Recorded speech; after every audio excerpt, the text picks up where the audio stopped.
Hello नमस्ते सबैजनालाई। आज हामी के गर्छौँ भने तपाईँको CSV फाइल भनेको कमा सेपरेटेड भ्यालु भन्ने फाइल हो। यसलाई के गर्नु पर्यो भने तपाईँको पोस्टजिआरएस स्किमको कसरी त्यो डाटाहरू इम्पोर्ट गर्ने भनेर आज हामी त्यो बारेमा एक्सप्लेन गर्छौँ है। अब यसमा के गर्नु पर्यो भने यहाँ तपाईँ यो CSV फाइलमा हामीले के छ भने कलम नेम सुरुमा हेर्नुपर्छ। कलम नेममा के भनेको छ त hospital name, location, department, doctors count होइन, patient count, admission date, discharge date होइन, मेडिकल एक्सपेन्सिभ यो डाटाहरू चाहिँ पोस्टजिआरएस स्किलमा हामीले कसरी इन्सर्ट गर्ने अथवा कसरी इम्पोर्ट गर्ने भनेर चाहिँ सुरुमा के गर्नु पर्यो भने हामीले पोस्टजिआरएस स्किलमा के गर्नुपर्छ भने यसमा टेबल क्रिएट गर्नुपर्छ है। त्यसमा हामीले के गरेका छौँ भने सुरु पोस्टजिआरएस स्किलमा हामीले के गर्नु पर्यो भने डाटाबेस बनाउनु पर्यो होइन। डाटाबेस बनाएर हामीले के गर्नुपर्छ भने टेबल बनाउनु पर्यो। टेबलमा अलरेडी नै यहाँ पेसेन्ट भन्ने टेबल बनाइसकेको छु होइन। अहिले म के गर्छु भने पेसेन्ट 1 भन्ने टेबल पेसेन्ट 1 भन्ने टेबल म फेरि बनाइरहेको छु होइन। यसमा एउटा क्वेरी के लेखेको छु भने drop table if exist patient 1 भनेर। पेसेन्ट 1 भन्ने टेबल पहिले छ भने के ड्रप गरिदिन्छ। नयाँ हामीले के गर्छ त पेसेन्ट 1 भन्ने टेबल यसले क्रिएट गरिदिन्छ है। त्यसपछि हामीले के गर्नु पर्यो, जुन तपाईँको CSV फाइल हेर्नु भएको थियो यसमा के छ भने कलम नेमहरू के छ त त्यो कुराहरू चाहिँ सुरुमा हेर्नुपर्छ होइन। त्यसपछि के गर्ने, यसको लागि हामीले के गर्नु पर्यो, टेबल क्रिएट गर्नु पर्यो है। हस्पिटल नेममा हाम्रो डाटा टाइप कुन टाइपको छ त, लोकेसनमा हाम्रो डाटा टाइप कुन टाइपको छ त, डिपार्टमेन्टमा हाम्रो डाटा टाइप कुन टाइपको छ त, डक्टर्स काउन्टमा हाम्रो डाटा टाइप कुन टाइपको छ त, पेसेन्ट काउन्टमा हाम्रो डाटा टाइप कुन टाइप हुनसक्छ त, एडमिसन डेटमा हाम्रो डाटा टाइप के छ त होइन, डिस्चार्ज डेटमा हाम्रो डाटा टाइप के छ त, मेडिकल एक्सपेन्स डाटा टाइप कसो हुनसक्छ, त्यो कुराहरू हामी के गर्नु पर्यो त टेबल क्रिएट गर्दाखेरि हाम्रो डाटा टाइप के गर्नुपर्छ यहाँ हाल्नुपर्छ है।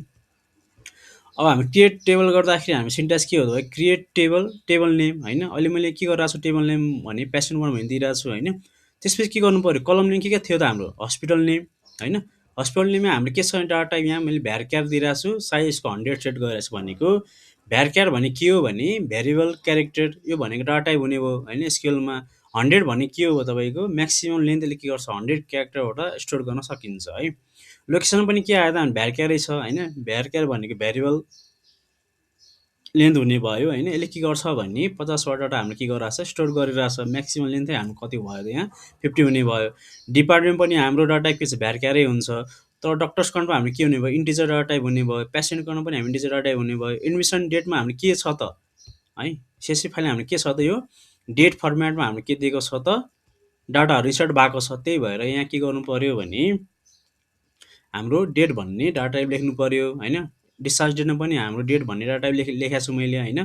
तर यहाँ मेडिकल एक्सपेन्सिभमा के छ भने मेडिकल एक्सपेन्सिभ हामीले के छ यहाँ भने कतिवटा एक्सपेन्सिभ भएको छ त त्यो कुराहरू चाहिँ के गर्नु पर्यो डाटा टाइप स्टोर गर्नु भनेको हाम्रो कुन टाइप हुनसक्छ त यो न्युमेरिक डाटा टाइप हाम्रो के गर्नु पर्यो त लेख्नु पर्यो है।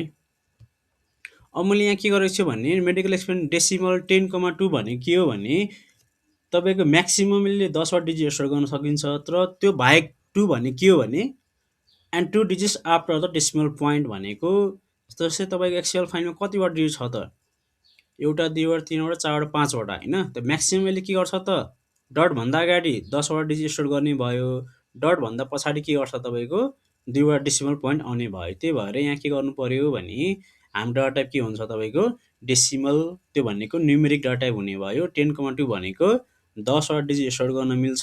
त्यो भन्दा बाहेक के हो त डट भन्दा बाहेक 2वटा डिजिट के हुन्छ हाम्रो डेसिमल पोइन्ट भन्दा बाहेक हुने भयो है। भनेको number with maximum 10 digit in total and 2 digits after a decimal point हुने भयो होइन। यो रन गर्नुहुन्छ भने हामीले के आउँछ भने डाटा हाम्रो के हुन्छ स्टोर हुने भयो, सरी टेबल बन्ने भयो होइन। त्यसपछि के गर्नु पर्यो भने जुन तपाईँको CSV फाइल छ त्यसलाई के गर्नु पर्यो भने पोस्टजिआरएस स्किलमा हाम्रो डाटा इम्पोर्ट गर्नु पर्यो। त्यसको लागि के गर्नुपर्छ भने हाम्रो एउटा मेथड के छ भने कपी होइन। कपी त्यसपछि हामीले के गर्नु पर्यो टेबल नेमले के छ हाम्रो पेसेन्ट 1 होइन। त्यसपछि हाम्रो कलम नेम के छ त hospital name, location, department, doctors count होइन, patient underscore count, admission underscore date, discharge underscore date अनि मेडिकल अन्डरस्कोर एक्सपेन्सिभ। यो कुराहरू के गर्नु पर्यो त भने कपीभित्र हाम्रो सबै कलम नेमहरू हाल्नु पर्यो होइन। त्यसपछि के गर्नु पर्यो कपी फ्रम भनेको छ यहाँ लोकेसन भन्ने हाम्रो के गर्नु पर्यो त हाल्नु पर्यो। जस्तै हाम्रो कुन ड्राइभमा छ त होइन। जस्तै मेरो यहाँ फाइल कहाँ बसिरहेछ भने तपाईँको यहाँ हेर्न सक्नुहुन्छ मेरो फाइल यहाँ डी ड्राइभमा छ भने फाइलको नाम के हस्पिटल अन्डरस्कोर डेट होइन। त्यही हाम्रो के गर्नु पऱ्यो त लोकेसन यहाँ हाल्नु पऱ्यो। डी ड्राइभमा हाम्रो फाइलको नाम के hospital underscore date dot CSV file हुने भयो होइन। डिलिमिटर भनेको हाम्रो CSV file comma separate file हुनाले त्यही भएर यहाँ कमा युज भएको छ। सिएसपी हेडरलाई के गर्नु पऱ्यो तपाईँको अन गर्नु पऱ्यो होइन। यति गरेपछि हामीले के गर्नु पऱ्यो त यहाँ रन गर्नु पऱ्यो।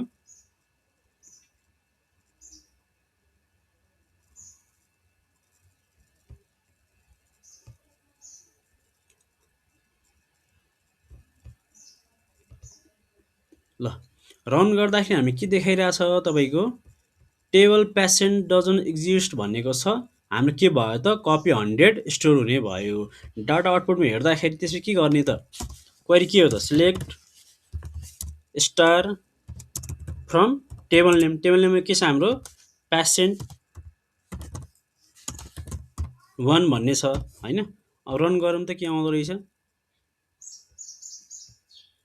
ल हामीले के भयो त डाटाहरू सबै स्टोर हुने भयो। हेर्नु त अघिको सबै हाम्रो डाटा के आछ त हेर्नु त यहाँ सबै वेलनेस क्लिनिक चेन्नई होइन सबै डाटाहरू हाम्रो के भयो त पोजिया स्केलमा डाटाहरू इम्पोर्ट हुने भयो। यसरी नै हामी के गर्न सकिन्छ त डाटाहरू चाहिँ मजाले सिएससी फाइलहरू पोजिया स्केलमा डाटाहरू इम्पोर्ट गर्न सकिन्छ। आजलाई यति नै, थ्याङ्क यू।